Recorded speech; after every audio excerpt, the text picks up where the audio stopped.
What's up, YouTube? Dontavious Hill here, three-time Team USA high jumper, five-time NCAA All-American, and currently have a personal best of 7 feet 5 inches, and have coached hundreds of high school athletes to personal records, school records, and state championship qualifications. And today, I want to talk to you guys about why your athlete or why you're a high jumper who slows down at the end of their approach, right? Sometimes you tend to run through your full approach and you're doing good and you're going relatively fast, keeping your momentum. And right when you get to those last 3 steps or so, you kind of slow down a little bit. Yeah, that's what's happening, right? So I want to discuss the main points as to why a lot of times that happens for a lot of athletes or a lot of high jumpers in general. So the first thing, let's get right into it, is a fear of the bar. Fear. Fear of the bar is the first thing that comes with slowing down when you're getting close to the bar, right? There is this comfortability that we get when we get to go a little bit slower or when we get to slow down and prepare ourselves like we're bracing for something. Okay? So when we have this fear of the bar in our mind, it inherently it causes us to slow down. You don't have to try to slow down. Your mind and your body is going to do it for you, right? I don't really think there's a high jumper who actually most like tries to slow down. It just kind of happens and they don't really know why they're slowing down, right? It's going to come from fear, all right? And the second thing here, inexperience. Inexperience. Now, when I say inexperience, I'm not referring to, oh, you just only been jumping in high jump for a month. Basically, you have inexperience at bringing speed. So you can be high jumping. You could have been a high jumper for 10 years and still be inexperienced at bringing speed and momentum through your approach, right? So if you want to be able to bring more speed, like there's only one way to fix that, right? It's by doing it, right? So far, guys, main reasons we kind of slow down when we're going into that bar. First thing here, having a fear of that bar. Number 2, right here, just having inexperience being able to maintain higher speeds or bring in speed toward the bar, right? And another thing here, why we slow down, feel close. Sometimes we slow down because we feel like we're too close. And if we have a concept of how we run our approach, or we have a good concept of where we should be when we're running our approach, then if we feel like we're too close to the bar, we're going to stump on the brakes or we're going to start slowing down as a safety mechanism to protect ourselves, right? It's human nature, right? So fear of the bar, inexperience, and feeling close, right? So the question is, how do we combat these things? How do we combat these things, right? This is how you do it. So if you have a fear of the bar, right, what you really want to do is you want to practice seeing higher bars, right?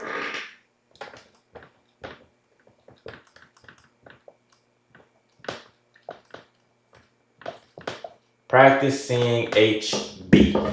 You want to practice seeing higher bars. So you want to raise that bar up, look at that bar, visualize seeing that bar, and do that consistently, right? You want to practice that in itself, looking up at those high bars, seeing those bars, and that's going to make you more confident when you're actually running in and trying to approach a bar, because it won't feel high, it won't feel scary, and it won't make you slow down and stomp on the brakes.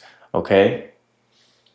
Number 2, inexperience. We need repetitions.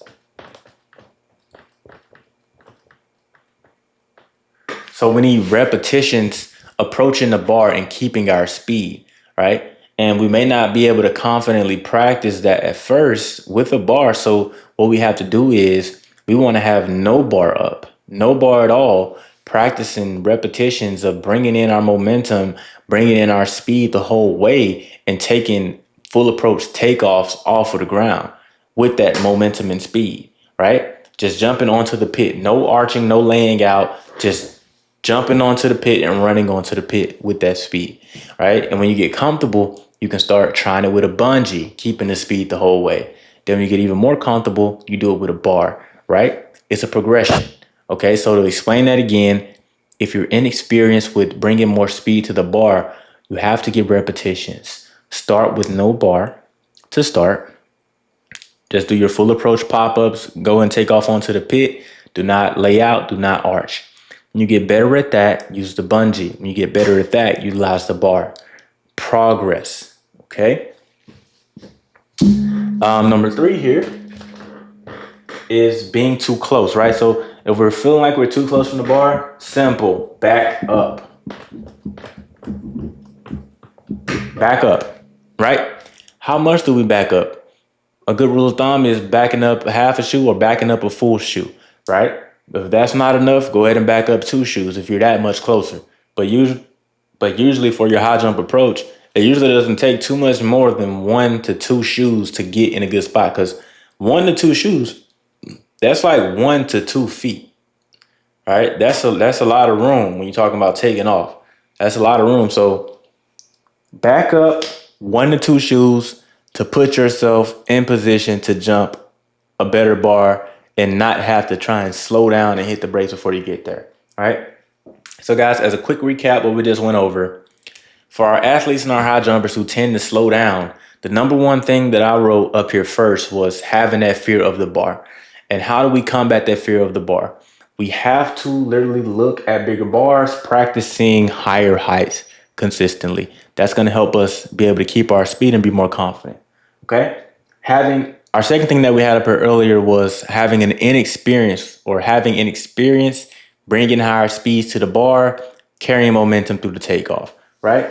The way that we fix that is by getting repetitions at the bar consistently, or starting out with no bar, just practicing running our approach all the way through, and then moving on to doing it with the bungee, moving on to doing it with the low bar. I didn't even mention that. Then moving on to doing it with the medium to high bar eventually, right? Progression. Then if we ever feel too close, and that's the reason why we're slowing down, we literally have to back up, right? Back up and keep the same run, okay? Just back up. That's what we need to do, right? So if you're a high jumper, or you're the parent of a high school high jumper and you want your athlete to succeed, or if you're a high jumper and you want to succeed this upcoming season so that you can jump personal records, get school records, or get a state qualification, or even medal at the state championship, then what I need you to do is go ahead and click the link down below to apply for a call, and we'll hop on a call. We'll be able to see where you are in your high jump journey, see where you want to get to. Then I'll walk you guys through the coaching process so that y'all can see what the high jump blueprint program looks like and how it can actually help you succeed. All right. So like I said, if you actually want to succeed in the high jump and you're tired of guessing with your training, go ahead and apply for a call. Take 60 seconds at the link down below. So thank y'all for watching.